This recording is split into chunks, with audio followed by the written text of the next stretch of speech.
ഇത് mass മോട്ടോഴ്സിന്നാണ്. Honda deo വണ്ടി നമ്മൾ ജനറൽ സർവീസായിട്ട് വർക്കിട്ട് കയറ്റിയിട്ടുണ്ട്. അപ്പോൾ അതിനകത്ത് നമുക്ക് ജോബ് കാർഡിൽ പറഞ്ഞിരിക്കുന്ന work general service, engine oil മാറ്റണം, വാട്ടർ സർവീസ് ചെയ്യണം, ബ്രേക്ക് ചെക്കപ്പ്, ഫ്രണ്ടും ബാക്കും ബ്രേക്ക് ചെക്ക് ചെയ്യണം, അത് ടൈറ്റ് ആവണുണ്ട്, ആക്സിലേറ്റർ കേബിൾ ടൈറ്റ് കാണിക്കുന്നുണ്ട്, അതേപോലെ തന്നെ വീലിൻ്റെ അലൈൻമെൻ്റ് ഒക്കെ ഒന്ന് ചെക്ക് ചെയ്യണം, ഹെഡ്ലൈറ്റിൻ്റെ ഫോക്കസ് ചെക്ക് ചെയ്യുക. ഇത്രയും കേസാണ് മെയിനായിട്ട് പറയുന്നത് കേട്ടോ. അപ്പോൾ അതിനകത്ത് ആദ്യം നമ്മൾ ജനറലായിട്ട് സർവീസ് എന്ന് പറയുമ്പോൾ എന്ത് വർക്കുകളൊക്കെ അതിനകത്ത് വന്നേന്നുള്ളത് കൃത്യമായിട്ട് ഞാൻ എക്സ്പ്ലെയിൻ ചെയ്ത് തരാം. അതിനുശേഷം നമുക്ക് വണ്ടിയുടെ കംപ്ലയിൻസും അതിൻ്റെ സർവീസ് ചെയ്യുന്ന ഭാഗങ്ങളുടെ ഡീറ്റെയിൽസും ഞാൻ പറഞ്ഞുതരാം. ജനറൽ സർവീസ് എന്ന് പറയുമ്പോൾ നമ്മൾ ചെയ്യുന്ന ഇപ്പോൾ ബാക്ക് സൈഡിൽ നിന്ന് ചെയ്ത് വരാണെങ്കിൽ ബാക്ക് ബ്രേക്കിൻ്റെ ഭാഗമൊക്കെ നമ്മൾ അഴിക്കും. Brake cam greasing, brake liner cleaning ഒക്കെയാണ് അതിനകത്ത് വരാം. ഇനി ബ്രേക്ക് ലൈനർ മാറ്റണമെങ്കിൽ പോലും നമുക്ക് ആ സർവീസിന് ലേബർ ചാർജിൽ തന്നെ ഉൾപ്പെട്ട് പൊക്കോളും. പിന്നെ അതേപോലെ തന്നെ ഗിയറിൻ്റെ ഓയിൽ ലെവൽ കാര്യങ്ങളൊക്കെ ചെക്ക് ചെയ്യും, air filter clutch side check ചെയ്യും. അതേപോലെ ഈ സൈഡിലേക്ക് വരുമ്പോൾ ഹെഡിനകത്ത് വാൽവ് കാര്യങ്ങളൊക്കെ ഉണ്ടെങ്കിൽ ടാപ്പ് ലൂസോ കാര്യങ്ങളൊക്കെ ഉണ്ടെങ്കിൽ അതിനകത്ത് ചെക്ക് ചെയ്യും. പിന്നെ ചോക്കിൻ്റെ കേബിൾ കംപ്ലയിൻ്റ് ഉണ്ടെങ്കിൽ നമുക്ക് ജനറൽ സർവീസിൽ തന്നെ നമ്മൾ മാറ്റും. പക്ഷേ ബാക്കിയത്തെ കേബിളുകൾ അതിനകത്ത് വരില്ല. അത് അഡീഷണൽ നമുക്ക് കുറേ സമയം എടുക്കണം വർക്കാം. അപ്പോൾ അതുകൊണ്ട് അതിൻ്റെ ലേബർ ചാർജിലൊക്കെ വ്യത്യാസം വരും. പിന്നെ carburettor just tuning, slow speed adjusting അതൊക്കെ മാത്രമാണെങ്കിലാണ് ജനറൽ സർവീസിൽ വരുള്ളൂ. അഴിച്ച് ക്ലീൻ ചെയ്യണമെങ്കിൽ അതിനൊക്കെ അഡീഷണലാണ് ചാർജ് വരാം കേട്ടോ. പിന്നെ ഫ്രണ്ടിലേക്ക് വരുമ്പോൾ ഫ്രണ്ട് ബുഷുകളൊക്കെ ഗ്രീസ് ചെയ്യും അഴിച്ച്. ബ്രേക്ക് ക്യാമൊക്കെ ഗ്രീസ് ചെയ്ത് റീസെറ്റ് ആക്കും. കൂട്ടത്തിക്കടെ വീൽ ബെയറിങ് കാര്യങ്ങൾ കംപ്ലയിൻ്റ് ഒക്കെ ഉണ്ടെങ്കിൽ അതിനകത്ത് നമ്മൾ മാറ്റി വിടാറുണ്ട്. പിന്നെ ഇതിനകത്ത് പോയി അഴിക്കുമ്പോൾ ഈ ബുഷ് സെറ്റുകളൊക്കെ കംപ്ലയിൻ്റ് ഉണ്ടെങ്കിൽ മാറ്റണേനും വേറെ അഡീഷണൽ ചാർജോ കാര്യങ്ങൾ വരില്ല. ബാറ്ററിയുടെ ടെസ്റ്റ് കാര്യങ്ങളൊക്കെ നമ്മൾ നടത്തി വിടും. ഇനി ബാറ്ററി മാറ്റണമെങ്കിൽ പോലും അതിനകത്ത് വേറെ ചാർജോ കാര്യങ്ങളൊന്നും വരില്ല. പിന്നെ engine oil, plug cleaning, secondary filter cleaning, അതൊക്കെയാണ് മെയിനായിട്ട്. ഇത്രയും വർക്കുകളാണ് മെയിനായിട്ട് ജനറലായിട്ട് വന്ന സർവീസിൽ വന്നത് കേട്ടോ. വേറെ നമുക്ക് അഡീഷണലായിട്ട് വന്ന വർക്കുകളെല്ലാം തന്നെ നമുക്ക് ജനറൽ സർവീസിന് പുറമേ നമുക്ക് അഡീഷണലായിട്ട് സമയം വരുമ്പോൾ ലേബർ ചാർജിനകത്ത് നമുക്ക് വ്യത്യാസം വരും. അങ്ങനെയാണ് നമുക്ക് അതിൻ്റെ ലേബറിൽ വേരിയേഷൻ വരാം. അതല്ലെങ്കിൽ നമ്മളിപ്പോൾ ഈ പറഞ്ഞിരിക്കുന്ന ഇപ്പോൾ ഇത്രയും ഭാഗങ്ങൾ ചെയ്തു വരുമ്പോൾ അതിനകത്ത് എന്ത് പാർട്സ് മാറ്റണമെങ്കിൽ പോലും ഇനി അതല്ല പാർട്സെല്ലാം മാറ്റേണ്ട സർവീസ് മാത്രമാണ്. അഴിച്ച് ഗ്രീസിങ് കാര്യങ്ങളൊക്കെ ആണെങ്കിൽ പോലും നമുക്ക് ജനറലായിട്ട് വന്ന സർവീസിന് 600 രൂപയാണ് ലേബർ ചാർജായിട്ട് വരാം. 600 രൂപ. അതിന് പുറമെ വന്ന അഡീഷണൽ വന്ന വർക്കുകൾക്കൊക്കെ അതിൻ്റേതായിട്ടുള്ള റേറ്റ് വ്യത്യാസങ്ങളാണ് സാധാരണ രീതിയിൽ വരാറ്. ഇപ്പോൾ നമ്മുടെ വണ്ടി ഓടിച്ചു നോക്കി നമ്മൾ വർക്കിന് കയറ്റിയിട്ടുണ്ട്. ജനറൽ സർവീസായിട്ടാണ് ചെയ്യുന്നത്. അപ്പോൾ അതിൻ്റെ ബ്രേക്ക് പിടിക്കുമ്പോൾ ലെഫ്റ്റ് സൈഡ് ബ്രേക്ക് പിടിക്കുമ്പോൾ ഫ്രണ്ട് ബ്രേക്കും ബാക്ക് ബ്രേക്കും ആയാലും ഫ്രണ്ട് ബ്രേക്കൊക്കെ ജാം ആവുന്നുണ്ട്, ബാക്ക് ബ്രേക്കിനും ടൈറ്റ് കാണിക്കുന്നുണ്ട്. അതാണ് നമുക്ക് ഓടിക്കുമ്പോൾ കിട്ടിയ കംപ്ലയിൻറ്റ്. പിന്നെ ആക്സിലേറ്റർ കേബിളൊക്കെ ഓൾറെഡി ടൈറ്റ് ഉണ്ട്. വണ്ടി ഓടണ സമയത്ത് ഇപ്പോൾ നമ്മളിപ്പോൾ ചിലപ്പോൾ സ്പീഡിൽ പോകുകയാണെന്നുണ്ടെങ്കിൽ ഫ്രണ്ട് ടയർ വെട്ടണ പോലെ ഒരു ഫീലിംഗ് ഉണ്ട്. അതൊക്കെയാണ് നമുക്ക് ഓടിച്ച് നോക്കിയപ്പോൾ കിട്ടിയ കംപ്ലയിൻറ്റ്. അപ്പോൾ നമ്മൾ അത് പ്രകാരം നമ്മൾ സർവീസിന് കയറ്റിയിട്ടുണ്ട്. ജനറലായിട്ടുള്ള സർവീസിന് കയറ്റി നമ്മൾ ഓരോ ഭാഗങ്ങളും ചെക്ക് ചെയ്യാനുണ്ട്. നമുക്കതിൻ്റെ ബാക്ക് ബ്രേക്കൊക്കെ നമ്മൾ ചെക്ക് ചെയ്യാനും ഗ്രീസിങ്ങിനൊക്കെ ആയിട്ട് അയച്ചിടണം. ബാക്ക് ബ്രേക്ക് ലൈനർ നമുക്ക് മാക്സിമം അഡ്ജസ്റ്റിങ്, പരമാവധി അഡ്ജസ്റ്റിങ് ഇത് എത്രയും വരെ നിന്നുണ്ട്. ഇനി ആകെ 2-3 ത്രെഡും കൂടിയാണ് ടൈറ്റ് ചെയ്യാനുള്ളൂ. അപ്പോൾ ലൈനർ അഡ്ജസ്റ്റിങ് മാക്സിമം കഴിഞ്ഞേക്കാണ്. ബ്രേക്ക് ലൈനർ മാറ്റിയിട്ടാലാണ് ആ ഭാഗം റെഡി ആവുള്ളൂ. അതേപോലെ ബ്രേക്ക് ക്യാമിനൊക്കെ ചെറിയ ടൈറ്റൊക്കെ ഉണ്ടായിരുന്നു. അപ്പോൾ അതൊക്കെ ഒന്ന് അഴിച്ച് ഗ്രീസ് ചെയ്യുന്നുണ്ട്. ബാക്കിലത്തെ ടയറിൻ്റെ കണ്ടീഷൻ അത്ര പെർഫെക്റ്റ് അല്ല. ടയർ ഓൾറെഡി ഏകദേശം ഒരു 90% കഴിഞ്ഞിട്ടുണ്ട്. ടയർ വലിയ താമസിച്ചാണ്ട് മാറ്റേണ്ടതായിട്ട് വരും കേട്ടോ. പിന്നെ അതേപോലെ ഹബ്ബിന് നിലവിൽ വലിയ തേയ്മാനം തോന്നുന്നില്ല. ഒന്ന് സാൻഡ് പേപ്പറൊക്കെ ഉപയോഗിച്ച് ക്ലീൻ ചെയ്ത് നമുക്ക് റീസെറ്റ് ചെയ്യാവുന്നുള്ളൂ. പിന്നെ നമുക്ക് ഇവിടെ വേറൊരു കംപ്ലയിൻറ്റ് ആരംഭം തുടങ്ങിയിട്ടുണ്ട്. ഈ സൈഡിൽ നോക്കുമ്പോൾ ഒരു ഓയിൽ ലീക്ക് കാണുന്നുണ്ട്. അത് ശരിക്കും ഈ ഗിയർ ബോക്സിൻ്റെ ഉള്ളിൽ വന്ന ഓയിൽ സീൽ കംപ്ലയിൻറ്റ് കാണിച്ചു തുടങ്ങിയേക്കണതാണ്. അപ്പോൾ അത് ഇനി പോകെ അത് കംപ്ലയിൻറ്റ് കൂടും. ഈ സൈഡിൽ ഓയിൽ ലീക്ക് കൂടുതലായിട്ട് വരും. കാരണം എന്താ വെച്ച് കഴിഞ്ഞാൽ ഇതിനകത്ത് ആകെ 120 മില്ലി ഓയിലാണ് ആകെ നമുക്കുള്ളൂ ഇതിനകത്ത്. അപ്പോൾ പരമാവധി നോക്കുക. കൂടുതൽ ലീക്കേജ് വരുന്ന സമയത്ത് ഗിയർ ബോക്സ് ഫുള്ളായിട്ട് അഴിച്ചിട്ട് അതിൻ്റെ ഓയിൽ സീലും ബെയറിങ്ങും അഴിച്ചു കഴിഞ്ഞാൽ ഓയിൽ സീല്, ബെയറിങ്, ഗ്യാസ്കറ്റ്, റീത്തർ പൈപ്പ് അടക്കം ഗിയർ ഓയിൽ അടക്കം എല്ലാം മാറ്റേണ്ടതായിട്ട് വരും. ഇപ്പോൾ തന്നെ നിലവിൽ നമുക്ക് അതിൻ്റെ ഗിയർ ഓയിൽ ലെവലില്ല. ഗിയർ ഓയിൽ എന്തെങ്കിലും കൂട്ടത്തിൽ കൂടെ മാറ്റിയിട്ട് വേണം നമുക്ക് റീസെറ്റ് ചെയ്യാനായിട്ട് കേട്ടോ. ഗിയർ ബോക്സ് മാത്രം നമ്മൾ അഴിച്ച് ചെയ്യുമ്പോൾ ഏകദേശം ഒരു 1000-1100 രൂപയാണ് നമുക്ക് അതിനും മാത്രം ചിലവ് വരാം. അതായത് പാർട്സുകളുടെയും ലേബർ ചാർജ് അടക്കം. അപ്പോൾ ഇപ്പോൾ ഞാനത് എസ്റ്റിമേറ്റ് ഉൾപ്പെടുത്തുന്നില്ല, ആരംഭമാണ്.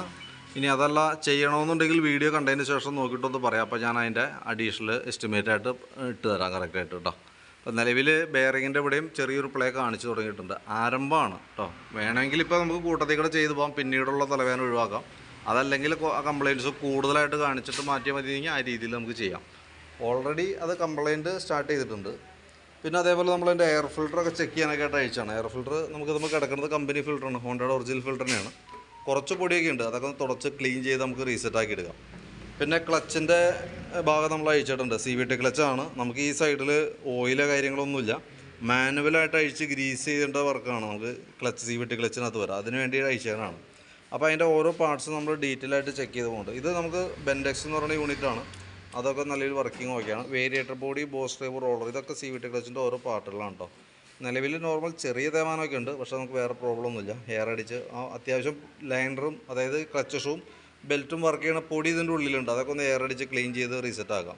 ക്ലച്ച് യൂണിറ്റും വർക്കിംഗ് ഓക്കെയാണ് കേട്ടോ. ക്ലച്ച് ഡ്രമ്മിൻ്റെ ഭാഗത്ത് ഇവിടെ നോക്കുമ്പോൾ ചെറിയൊരു പിടുത്തം ഇവിടെ കാണിച്ചു തുടങ്ങിയിട്ടുണ്ട്. ഈ സൈഡിൽ നോക്കുമ്പോൾ കൃത്യമായിട്ട് അറിയാം. ഇവിടെ ഒരു ബ്ലാക്ക് ഷെയ്ഡ് പോലെ ഇതിനകത്ത് വന്നിട്ടുണ്ട്. ആ ഭാഗത്ത് ക്ലച്ച് ചെറുതായിട്ടൊന്ന് ടച്ചിങ് കാണിക്കുന്നുണ്ട്. 1-2 സ്ഥലങ്ങളിലുണ്ട്. അതേപോലെ ഈ സൈഡിൽ കാണുന്നുണ്ട്, ഈ ഭാഗത്തുണ്ട്.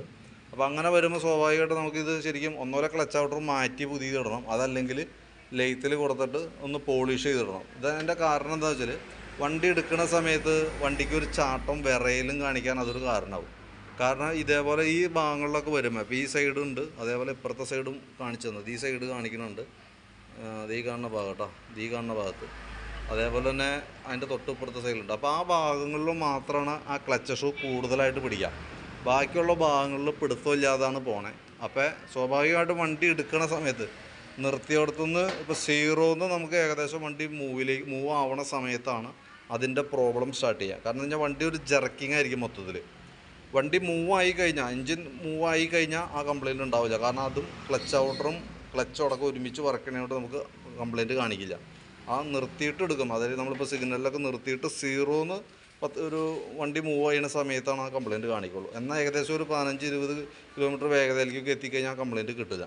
ഓക്കെ, ഓൾറെഡി അത് കംപ്ലയിൻറ്റ് ഉണ്ട് ക്ലച്ച് ഔട്ടറിനകത്ത് കേട്ടോ. അപ്പോൾ അതൊന്ന് പോളിഷ് ചെയ്തിട്ടാലും മതി. നമുക്ക് ലേത്തി കൊടുത്താൽ അത് ജസ്റ്റ് പോളിഷ് ചെയ്ത് കിട്ടും. അങ്ങനെ ചെയ്താലും മതി.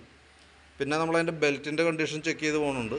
ബെൽറ്റ് ഈ സെൻറ്റർ ഭാഗങ്ങളിലൊക്കെ നോക്കി കഴിയുമ്പോൾ ഇവിടെ ഓരോ ക്രാക്ക്, അതായത് പൊട്ടൽ പോലെ തുടങ്ങിയിട്ടുണ്ട്. ഈ സൈഡിലൊക്കെ ഉണ്ട്, ഇവിടെയൊക്കെ ഇച്ചിരി ഡീപ്പായിട്ടുണ്ട്. അതേപോലെ തന്നെ അതിൻ്റെ എല്ലാ ലെഗിൻ്റെ ഉള്ളിൽ കൂടെ, അപ്പോൾ ഒരെണ്ണം മാത്രമല്ല, ഈ കാണുന്ന എല്ലാ ലെഗുകളുടെ ഉള്ളിൽ കൂടെയും പൊട്ടൽ വന്നിട്ടുണ്ട്. അത് നമ്മളുടെ ഉപയോഗം അനുസരിച്ചിട്ടാണ് നമുക്കത് മാറ്റണോ വേണ്ടതെന്ന് തീരുമാനിക്കുക. അതായത് ഇപ്പോൾ നല്ല അത്യാവശ്യം നല്ല ഓട്ടോ ഉള്ള വണ്ടിയൊക്കെ ആണെന്നുണ്ടെങ്കിൽ കൈയോടെ നമുക്കത് മാറ്റി കളയണതാണ് ബെറ്റർ. ഇനി നേരെ മറിച്ച് ഏകദേശം ഒരു 5 കിലോമീറ്റർ 10 കിലോമീറ്ററൊക്കെ ഒരു ദിവസം ഓടണുള്ളൂ എന്നുണ്ടെങ്കിൽ അടുത്ത സർവീസിൽ മാറ്റിയാലും മതി. അത് നിങ്ങളുടെ ഓപ്ഷനാണ്. നിങ്ങൾ നോക്കിയിട്ട് എത്രത്തോളം ഉപയോഗം നിങ്ങളുടെ വണ്ടിക്ക് വന്നുണ്ടെന്ന് നോക്കിയിട്ട് അതനുസരിച്ചിട്ട് വേണം തീരുമാനം എടുക്കാനായിട്ട്. ഞാനിപ്പോൾ എസ്റ്റിമേറ്റ് ഇടുമ്പോൾ എസ്റ്റിമേറ്റിൽ ബെൽറ്റ് ഉൾപ്പെടുത്തുന്നുണ്ട്. കാരണം എന്താ വെച്ചാൽ അത്യാവശ്യം നല്ല ഓട്ടമുള്ള വണ്ടിയാണെങ്കിൽ ഇത് ഇടയ്ക്ക് പൊട്ടിപ്പോകാനുള്ള സാധ്യത വളരെ കൂടുതലാണ്. പിന്നെ നമുക്കിപ്പോൾ എന്തെങ്കിലും അഴിക്കണ കൂട്ടത്തിൽ കൂടെ നമുക്ക് അഡീഷണൽ ലേബർ ചാർജ് കാര്യങ്ങളൊന്നും വരുന്നില്ല. മാറ്റിയിട്ടാലും ആ പാർട്സിൻ്റെ എമൗണ്ട് മാത്രമേ വന്നുള്ളൂ. അപ്പോൾ അതും കൂടി നോക്കിയിട്ട് വേണം ഡിസിഷൻ എടുക്കാനായിട്ട്. പിന്നെ നെക്സ്റ്റ് സർവീസ് എന്ന് പറഞ്ഞാൽ നെക്സ്റ്റ് സർവീസ് വരെ ഒരു വർഷം കിടന്ന് ഓടിയേക്കാം, ഓട്ടോ കുറവുള്ള വണ്ടിയാണെന്നുണ്ടെങ്കിൽ. എന്നാൽ പോലും നമ്മൾ പറഞ്ഞതുകൊണ്ട് നിങ്ങൾ ഓടിക്കരുത്, റിസ്ക് ഉണ്ട്, ഒരു വർഷം പൊട്ടാനൊക്കെ ഉള്ള സാധ്യതയുണ്ട്. സാധാരണ നമുക്ക് സർവീസ് വരാമെന്ന് പറഞ്ഞാൽ 4 മാസം കൂടുമ്പോഴാണ്, അതായത് 120 ദിവസം കൂടുമ്പോഴാണ്. അത് വരെയൊക്കെ നിലവിൽ ചിലപ്പോൾ കിടന്ന് ഓടിക്കോളും. ലോക്കൽ ചെറിയ ഓട്ടോയൊക്കെയാണ് ചെയ്യുന്നത്. നല്ല ഓട്ടോ ഉണ്ടെങ്കിൽ അത് മാറ്റി പുതിയതിടാം. അപ്പോൾ നമുക്ക് ആ ടെൻഷൻ ഇല്ലാണ്ട് വണ്ടി ഉപയോഗിക്കാനായിട്ട് പറ്റും. അപ്പോൾ ഞാൻ എസ്റ്റിമേറ്റ് ഇടുമ്പോൾ ബെൽറ്റൊക്കെ ഓൾറെഡി എസ്റ്റിമേറ്റിൽ ഉൾപ്പെടുത്തുന്നുണ്ട്. വീഡിയോ കണ്ടതിന് ശേഷം നിങ്ങൾ പെർമിഷൻ തന്നാൽ മാത്രമാണ് നമ്മൾ എന്തെങ്കിലും ചെയ്യുള്ളൂ കേട്ടോ. അപ്പോൾ കംപ്ലയിൻ്റ് ഉള്ള ഭാഗങ്ങൾ നമ്മൾ എസ്റ്റിമേറ്റിൽ ഉൾപ്പെടുത്തുന്നുണ്ട്. പിന്നെ നമുക്ക് ഈ സൈഡിലേക്ക് വരുമ്പോൾ എഞ്ചിൻ ഹെഡിൻ്റെ അവിടെ നിന്നൊരു ചെറിയ സൗണ്ട് വേരിയേഷൻ വന്നിട്ടുണ്ട്. അതായത് ടാപ്പറ്റ് നല്ല ലൂസാണ്, നല്ല രീതിയിൽ അടി കാണിക്കുന്നുണ്ട്. ഒരു ചിലമ്പൽ പോലൊരു അടി ഫ്രണ്ട് എഞ്ചിൻ്റെ ഭാഗത്ത് നിന്ന് വന്നിട്ടുണ്ട്. അത് കൈയോടെ നമ്മൾ ടൈറ്റ് ചെയ്ത് കൊടുത്തില്ലെങ്കിൽ എന്താ പ്രോബ്ലം എന്ന് വെച്ചാൽ അതങ്ങനെ അടിച്ചടിച്ചാൽ സൗണ്ട് കൂടുകയും വാൽവിൻ്റെ ടോപ്പ് സൈഡിൽ ഒരു ചതച്ചൽ പോലെ വരാനും സാധ്യത ഉള്ളതുകൊണ്ട് കൈയോടെ നമുക്കത് സെറ്റ് ചെയ്ത് വിടാം. കറക്റ്റ് അതിൻ്റെ മെഷർമെൻറ്റ് വെച്ചിട്ട് കറക്റ്റ് ഗേജ് വെച്ച് നമുക്ക് കറക്റ്റ് സെറ്റ് ചെയ്യാം. പിന്നെ പ്രത്യേകിച്ച് കാർബറേറ്ററുമായി ബന്ധപ്പെട്ട് വേറെ കംപ്ലയിൻസുകളൊന്നും പറഞ്ഞിട്ടില്ല. അതായത് കാർബറേറ്റർ അഴിച്ച് ക്ലീൻ ചെയ്യേണ്ട ഒരു പ്രോബ്ലം നിലവിൽ ഓടിച്ചു നോക്കുമ്പോൾ ഇല്ല. ഓൾറെഡി കംപ്ലയിൻ്റ് ആയിട്ട് പറഞ്ഞിട്ടുമില്ല. അപ്പോൾ തൽക്കാലം നമ്മൾ കാർബറേറ്ററിൻ്റെ ഭാഗം അഴിച്ച് ക്ലീനിങ് നമ്മൾ പറയുന്നില്ല. കാരണം എന്ന് വെച്ചാൽ പരമാവധി ഇപ്പോഴത്തെ ഒരു സിറ്റുവേഷനിൽ കാർബറേറ്ററിന് തൊടാതിരിക്കണമാണ് നല്ലത്. കാരണം ഇപ്പോഴത്തെ നമ്മൾ ഉപയോഗിക്കുന്ന പെട്രോൾ എത്തനോൾ മിക്സ് ചെയ്തിട്ടുള്ള പെട്രോളാണ്. അപ്പോൾ അതിന് ഉപയോഗിക്കുന്ന വണ്ടികളുടെ കാർബറേറ്ററൊക്കെ പെട്ടെന്ന് ദ്രവിച്ച് കംപ്ലയിൻ്റൊക്കെ വന്ന സാധ്യതയുണ്ട്. അപ്പോൾ നമ്മൾ അഴിച്ച് ക്ലീൻ ചെയ്താൽ ചിലപ്പോൾ നമുക്ക് അതിനേക്കാളും ഗുണത്തേക്കാളും ഒരു ദോഷം വരാനാണ് സാധ്യത കൂടുതൽ. നേരെ മറിച്ച് വല്ല ഓവർഫ്ലോൻ്റെ കംപ്ലയിൻറ്റ്, മിസ്സിങ്, സ്റ്റാർട്ടിങ് കംപ്ലയിൻ്റൊക്കെ വന്നു കഴിഞ്ഞാൽ നമുക്ക് വേറെ ഓപ്ഷനിൽ അഴിക്കാതെ ആ സിറ്റുവേഷനിൽ നമുക്ക് അഴിച്ച് നോക്കണമായിരിക്കും കുറച്ചുകൂടി ബെറ്റർ കേട്ടോ. എന്തായാലും ജനറൽ സർവീസിൽ കാർബറേറ്റർ ക്ലീനിങ് ഇല്ല. നമ്മൾ ട്യൂണിങ്ങോ അല്ലെങ്കിൽ സ്ലോ സ്പീഡ് അഡ്ജസ്റ്റിങ്ങോ കാര്യങ്ങളൊക്കെ ഉണ്ടെങ്കിൽ മാത്രമാണ് അതിനകത്ത് കവർ വരുള്ളൂ. അപ്പോൾ ജസ്റ്റ് ഞാനൊന്ന് സൂചിപ്പിച്ചു എന്നുള്ളൂ. അപ്പോൾ ഞാൻ അതിൻ്റെ ഡിസ്ക്രിപ്ഷൻ അതിനകത്ത് കൃത്യമായിട്ട് കംപ്ലയിൻസ്, അതായത് E20 പെട്രോൾ ഉപയോഗിക്കുമ്പോൾ നമുക്കുണ്ടാകുന്ന പ്രോബ്ലംസ് കൃത്യമായിട്ട് നിങ്ങൾക്ക് അറിയണമെന്നുണ്ടെങ്കിൽ അതിൻ്റെ ലിങ്ക് ഞാൻ ഇട്ടേക്കാം. അത് നോക്കിക്കഴിഞ്ഞാൽ കൃത്യമായിട്ട് മനസ്സിലാവും. ഡിസ്ക്രിപ്ഷനിൽ കിടക്കുന്നുണ്ടാവും, അതിനകത്ത് നോക്കിക്കഴിഞ്ഞാൽ കൃത്യമായിട്ട് കാര്യങ്ങൾ മനസ്സിലാവും കേട്ടോ. പിന്നെ അതുകൂടാതെ നമുക്ക് ഈ ചോക്കിൻ്റെ കേബിൾ ഉണ്ടല്ലോ, ചോക്ക് കേബിൾ ഇവിടെയൊക്കെ തുരുമ്പിട്ട് തുടങ്ങിയിട്ടുണ്ട്, ചെറിയ ടൈറ്റും സ്റ്റാർട്ട് ചെയ്തിട്ടുണ്ട്. ഒന്നുപോലെ വേണമെങ്കിൽ നമുക്ക് അതിൻ്റെ കൂട്ടത്തിൽ കൂടെ നമുക്ക് മാറ്റി വിടാം, അതല്ലെങ്കിൽ നമ്മൾ കുറച്ച് ഗ്രീസൊക്കെ കൊടുത്തിട്ട് നമുക്ക് റീസെറ്റ് ചെയ്യാം. എന്തായാലും കുറച്ച് ആളെയുമ്പോഴത്തേക്കും കംപ്ലയിൻറ്റ് കാണിക്കും. അപ്പോൾ മാറ്റണമെങ്കിൽ ഇപ്പോൾ കൂട്ടത്തിൽ കൂടെ മാറ്റാം. ഏകദേശം ഒരു 100-125 രൂപയാണ് നമുക്ക് പ്ലസ് എമൗണ്ട് വരുള്ളൂ. കാരണം നമുക്ക് ചോക്ക് കേബിളിൻ്റെ ഇത് ജനറൽ സർവീസിൽ ഉൾപ്പെട്ട് പൊക്കോളും. പിന്നെ ആക്സിലേറ്റർ കേബിൾ ടൈറ്റ് ഉണ്ട്, ആക്സിലേറ്റർ നല്ല കേബിൾ നല്ല ടൈറ്റ് കാണിക്കുന്നുണ്ട്. അപ്പോൾ അത് നമുക്ക് ഓൾറെഡി അഴിച്ച് മാറ്റിയിടാനാണ് പറ്റുള്ളൂ, വേറെ ഒന്നും ചെയ്യൽ നടക്കില്ല. അത് ആക്സിലേറ്റർ കേബിൾ പ്ലസ് നമുക്ക് അതിൻ്റെ കേബിൾ മാറുന്നതിൻ്റെ സർവീസ് ചാർജും അതിനകത്ത് അഡീഷണൽ ലേബർ ചാർജ് അഡീഷണലായിട്ട് വരും കേട്ടോ. അത് നോക്കിയിട്ട് പറയാം, എന്തെങ്കിലും ഞാൻ എസ്റ്റിമേറ്റിനകത്ത് തിരിച്ചെല്ലാം പറയാം. നോക്കി വീഡിയോ കണ്ടതിന് ശേഷം നോക്കിയിട്ട് റിപ്ലൈ ഇട്ടാൽ മതി. പിന്നെ ഫ്രണ്ട് സൈഡിലേക്ക് ഫ്രണ്ട് ബുഷ് ഗ്രീസിങ്ങിനൊക്കെ ആയിട്ട് അയച്ചിട്ടുണ്ട്. ഫ്രണ്ട് ബുഷ് ഗ്രീസിങ്ങിന് അഴിക്കുമ്പോൾ അതിൻ്റെ സ്ഥിതി ഇതാണ്, അതായത് ഈ ഷോക്കിൻ്റെ ബുഷുകളൊക്കെ നല്ല രീതിയിൽ ഓവലായി പോയിട്ടുണ്ട്, ഇത്രയും ലൂസാണ് ഇതിനകത്ത് കാണിക്കുക. അതുകൂടാണ്ട് അതിൻ്റെ link back side link type suspension നമുക്ക് ഫ്രണ്ട് വരാം, അതിൻ്റെ ബുഷൊക്കെ പോയിട്ട് ഇതേ രീതിയിലാണ് ഷെയ്ക്ക് കാണിച്ചുകൊണ്ടിരിക്കുന്നത് കേട്ടോ. അപ്പോൾ ലിങ്കിൻ്റെ ബുഷും മാറ്റിയിടാം, ഫ്രണ്ടിലത്തെ ഷോക്ക് ബുഷും മാറ്റി കഴിഞ്ഞാൽ തന്നെ നമുക്ക് ഫ്രണ്ട് ഒരു പരിധി വരെ നമുക്ക് ആ കാണിക്കുന്ന വെട്ടൽ നമുക്കൊരു ചുരുക്കാനായിട്ട് പറ്റും. പിന്നെ അതേപോലെ തന്നെ ഫ്രണ്ടിലത്തെ ബ്രേക്ക് ലൈനറും അഡ്ജസ്റ്റിങ് ഏറ്റവും പരമാവധിയിലാണ് കിടക്കണേ. അപ്പോൾ ഫ്രണ്ടിലത്തെ ബ്രേക്ക് ലൈനറും നമുക്ക് മാറ്റി പുതിയത് ഇടേണ്ടത് അത്യാവശ്യമാണ്. ഫ്രണ്ടിലത്തെ ടയർ ഈ പറഞ്ഞ രീതിയിൽ കിടന്ന് നമുക്ക് നോക്കുമ്പോൾ MRFൻ്റെ ടയർ കിടക്കണം. പക്ഷേ ഈ മോഡലൊക്കെ നമുക്ക് ശരിക്കും ബാക്ക് സൈഡിലൊക്കെയാണ് യൂസ് ചെയ്ത് വിടേണ്ടത്. ശരിക്കും എപ്പോഴും നമുക്ക് കമ്പനി വരുന്ന പാറ്റേൺ യൂസ് ചെയ്യാനായിട്ട് ശ്രദ്ധിക്കുക, ഫ്രണ്ടിലത്തെ ആയാലും ബാക്കിലത്തെ ആയാലും, അതാണ് കുറേ കൂടി നല്ലത്. നമുക്കിനിപ്പോൾ ഇതുമ്പോൾ ചെയ്യേണ്ടത്, ഇപ്പോൾ എൻ്റെ ബാക്കിലത്തെ ടയർ ഏകദേശം ഒരു 80% 90% കഴിഞ്ഞിട്ടുണ്ട്, ഒരു 80-90% കഴിഞ്ഞേക്കണതാണ്. അപ്പോൾ എന്തായാലും നമുക്ക് പെട്ടെന്ന് മാറ്റേണ്ടി വരുന്നത് ബാക്കിലത്തെ ടയറായിരിക്കും. അപ്പോൾ എന്താ ചെയ്യേണ്ടതെന്ന് വെച്ചാൽ, നമുക്ക് ഈ ഫ്രണ്ടിലത്തെ ടയർ ഈ 4 നട്ട് അഴിച്ച് കഴിഞ്ഞാൽ ഡിസ്കേപ്പാടി ബാക്കിലേക്ക് ഇടാനായിട്ട് പറ്റും. ഇടുന്ന ടയർ പുതിയത് ഫ്രണ്ടിലിടാം. അപ്പോൾ നമുക്ക് ആ ഫ്രണ്ടിലത്തെ വെട്ടൽ അലൈൻമെൻറ്റ് കാര്യങ്ങളൊക്കെ റെഡി ആയിക്കോളും. വേറെ റിമ്മിനോ ടയർ അലൈൻമെൻറ്റിലോ വേരിയേഷൻ ഇല്ല. ഓൾറെഡി നമുക്ക് ഈ ബുഷൊക്കെ പോയി കിടന്ന് ഓടിയത് കൊണ്ടുള്ള ഒരു പ്രോബ്ലം ഫ്രണ്ട് ടയറിന് കാണിക്കണതല്ലാണ്ട് വേറെ പറയത്തക്ക കംപ്ലയിൻറ്റ്സ് കാണിക്കുന്നില്ല കേട്ടോ. അപ്പോൾ ബുഷൊക്കെ മാറ്റിയതിന് ശേഷം ഇത് തന്നെ സെറ്റ് ചെയ്യാം. ഇത് സെറ്റ് ചെയ്താലും വണ്ടി വെട്ടൽ കാണിക്കും. നമുക്ക് ശ്രദ്ധിച്ചു കഴിഞ്ഞാൽ ഏകദേശം ഒരു 50-60 കിലോമീറ്റർ വേഗതയിലേക്ക് വണ്ടി ആയി കഴിയുമ്പോൾ പതുക്കെ ഹാൻഡിൽ വേണം ജസ്റ്റ് ഒന്ന് കയ്യിൽ നിന്ന് എടുത്ത് നോക്കി കഴിഞ്ഞാൽ അറിയാം വണ്ടി നല്ല രീതിയിൽ ഷിവറിങ് കാണിക്കുന്നുണ്ട്. അത് ഓൾറെഡി ടയർ അലൈൻമെൻറ്റ് പോണതിൻ്റെയാണ് കേട്ടോ. അപ്പോൾ അത് മാറ്റിയിടാനാണ് പറ്റുള്ളൂ, വേറെ നമുക്ക് പുറമേ നിന്ന് വേറെ ഒന്നും ചെയ്യാനായിട്ട് പറ്റില്ല. പിന്നെ ബാറ്ററിയുടെ കണ്ടീഷൻ നമ്മൾ ചെക്ക് ചെയ്യുന്നുണ്ട്. ബാറ്ററി നമുക്ക് ഇതും ഇരിക്കുന്നത് 2024 ബാറ്ററിയാണ്, ആമറോണിൻ്റെ ബാറ്ററിയാണ്. അപ്പോൾ ഞാൻ അതിൻ്റെ വോൾട്ടൊക്കെ ജസ്റ്റ് ഒന്ന് ചെക്ക് ചെയ്ത് വിടുന്നുണ്ട്, കാരണം ഓൾറെഡി നമുക്ക് ജനറൽ സർവീസിൽ ബാറ്ററി ടെസ്റ്റും കാര്യങ്ങളൊക്കെ ഉള്ളതാണ്, അതിന് വേണ്ടിയിട്ട് അയച്ചാലാണ്. വോൾട്ട് 13 വോൾട്ട് വരെ കാണിക്കുന്നുണ്ട്. അപ്പോൾ നമ്മൾ ബാറ്ററി ലോഡ് ടെസ്റ്റിലേക്ക് കൊടുക്കുമ്പോഴും 9.15 ആ റേഞ്ച് വരെയൊക്കെ വരുന്നുണ്ട്. നിലവിൽ ബാറ്ററിയുടെ ഭാഗത്ത് ഇപ്പോൾ കുഴപ്പമൊന്നുമില്ല. അപ്പോൾ ബാറ്ററി ടെർമിനലൊക്കെ ഒന്ന് ക്ലീൻ ചെയ്ത് നമുക്ക് റീസെറ്റ് ചെയ്താൽ മതി. പിന്നെ ഹാൻഡിൽ ബെയറിങ്, ഇപ്പോൾ ഫ്രണ്ട് ബുഷ് കാര്യങ്ങളൊക്കെ പോയി കിടന്ന് ഓടിക്കണോണ്ട് ഹാൻഡിലിൻ്റെ ബെയറിങ്, അതായത് കോൺസെപ്റ്റിന് ചെറിയൊരു ടൈറ്റ് കാണിച്ചു തുടങ്ങിയിട്ടുണ്ട്. തൽക്കാലം നമ്മളത് അഴിക്കണില്ല, കാരണം അഴിച്ച് ലൂസാക്കാൻ നോക്കിയാൽ ചിലപ്പോൾ അടി തുടങ്ങും, പിന്നെ നമ്മളത് അഴിച്ച് മാറ്റേണ്ടതായിട്ട് വരും. തൽക്കാലം ആ രീതിയിൽ തന്നെ ഉപയോഗിക്കുക. കൂടുതൽ ടൈറ്റോ അടിയോ കാണിക്കുകയാണെങ്കിൽ അത് അഴിച്ച് മാറ്റിക്കളയാനാണ് പറ്റുള്ളൂ. പിന്നെ ഫ്രണ്ടിലെ ഹെഡ്ലൈറ്റിൻ്റെ അലൈൻമെൻറ്റ് വേരിയേഷൻ പറഞ്ഞിട്ടുണ്ടായിരുന്നു. അപ്പോൾ ഞാൻ അതിൻ്റെ ഫ്രണ്ട് നമ്മളത് അഴിച്ച് ചെക്ക് ചെയ്യാൻ വേണ്ടിയിട്ട് അഴിച്ചാണ്. അപ്പോൾ അതിനകത്ത് പറ്റുകയാണെന്ന് വെച്ചാൽ ഈ കവറുണ്ടല്ലോ, അതിവിടെ വരുന്ന ഈ വലിയ കവറ് ഇവിടെ ഓൾറെഡി പൊട്ടിയിരിക്കുക, ഈ സൈഡ് പൊട്ടിയിട്ട് അത് നമ്മൾ എങ്ങനെ സെറ്റ് ചെയ്താലും കറക്റ്റായിട്ട് നിൽക്കാത്തൊരു കണ്ടീഷനിലാണ് നിൽക്കുന്നത് കേട്ടോ. അപ്പോൾ അത് ശരിക്കും പറഞ്ഞാൽ നമ്മളിപ്പോൾ എങ്ങനെ സെറ്റ് ചെയ്താലും ഫ്രണ്ട് അലൈൻമെൻറ്റ് ഹെഡ്ലൈറ്റിൻ്റെ അവിടെ ഷിവറിങ് ഷെയ്ക്ക് കാര്യങ്ങൾ കാണിക്കും, നമുക്ക് കറക്റ്റായിട്ട് അതിൻ്റെ ഫോക്കസ് കിട്ടില്ല. അപ്പോൾ അത് നമുക്കിപ്പോൾ തൽക്കാലം ഇതിപ്പോൾ വേറെ ഒന്നും ചെയ്യാൻ പറ്റില്ല. ഇത് ശരിക്കും ഇങ്ങനെ പൊട്ടിക്കഴിഞ്ഞാൽ ഫൈബറിൻ്റെ കവറായതുകൊണ്ട് തന്നെ മാറ്റി കളയാനാണ് പറ്റുള്ളൂ. ഏകദേശം ഒരു 2000 രൂപയിൽ താഴെ വന്നുണ്ട്, 1700 1800 അങ്ങാണ്ട് റേറ്റ് വന്നുണ്ട് ഈ ഒരു ഐറ്റത്തിന്. അപ്പോൾ വേറെ ഡാമേജ് ഒന്നും ഇല്ലാത്തത് കൊണ്ട് തന്നെ നമുക്ക് ഇവിടെ വേണമെങ്കിൽ തൽക്കാലം ടൈ കൊടുത്തൊന്ന് ബലപ്പെടുത്തിയിട്ട് പിടിപ്പിക്കാം. അതാണ് നമുക്കതൊന്ന് ചെയ്യാൻ പറ്റുക. കൂടുതലായിട്ട് പൊട്ടൽ കാണിക്കുകയാണെന്നുണ്ടെങ്കിൽ പിന്നീട് നമുക്കത് മാറ്റിക്കളഞ്ഞാൽ മതി, അതായിരിക്കും കുറച്ചുകൂടി ബെറ്റർ കേട്ടോ. തൽക്കാലം നമ്മളത് ടൈ കൊടുത്ത് ബലപ്പെടുത്തി നിർത്തുന്നുണ്ട്.